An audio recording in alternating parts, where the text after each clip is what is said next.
I'd like to thank Dr. Jonathan Peters for helping me dry run this prototype of GAMELAYER Alive. Thank you, Jonathan. Oh, it's good to do a dry run. All right. So the first 5 cards that are Uh, closer to you, can you please flip those over?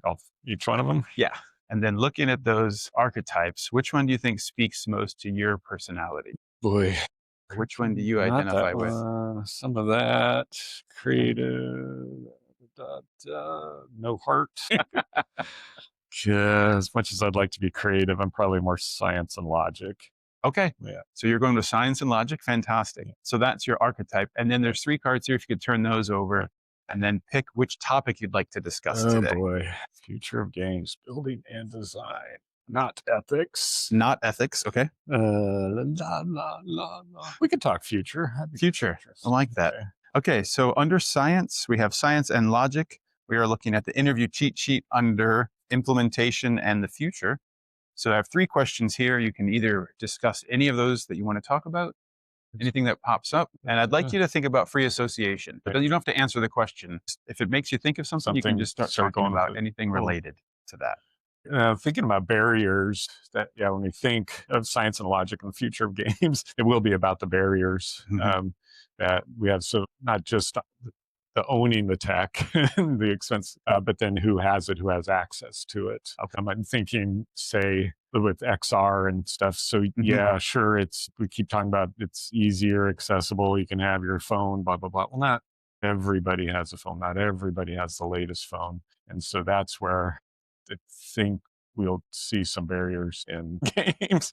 But I mean, even when you just think of it, how many cool games are out there, and then I don't get to play because I don't have whatever, let's say PlayStation.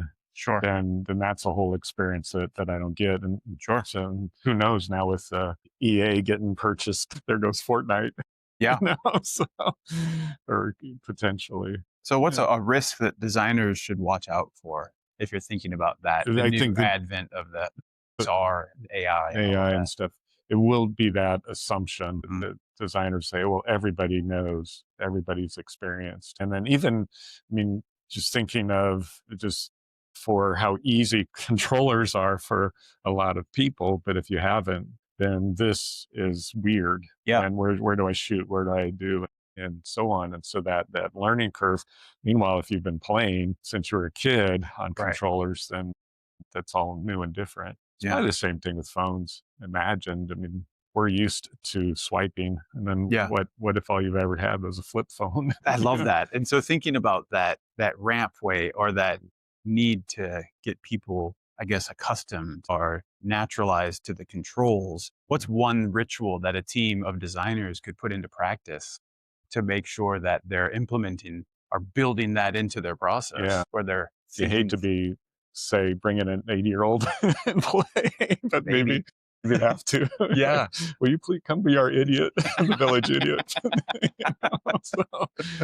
But I mean, that's a good point. It'd be weird. Yeah, but it would have to be something like that when it comes into design is that don't have a non-nerd or non-gamer come in and play. So that'd be interesting. So I think you're saying to bake into it is make sure that you're prototyping with gamers in a way. Because I mean, just think, they just mentioned Fortnite, but imagine all of a sudden, remember when, but if you're coming in now and learning at the onboarding, it'd be just like, ugh. It'd take you a long time before you could become proficient. Yeah. If you hadn't really gamed before. If all you've played is Wordle or something, now you're coming in and do a first-person shooter. Right. Yeah. It's just takes overwhelming. a long time. Okay. Well, great. Thank you so much for your time today. Cool. Thank you helping me prototype this and play test this a little bit. Listen to see how it came out. Yeah. Thanks for your time.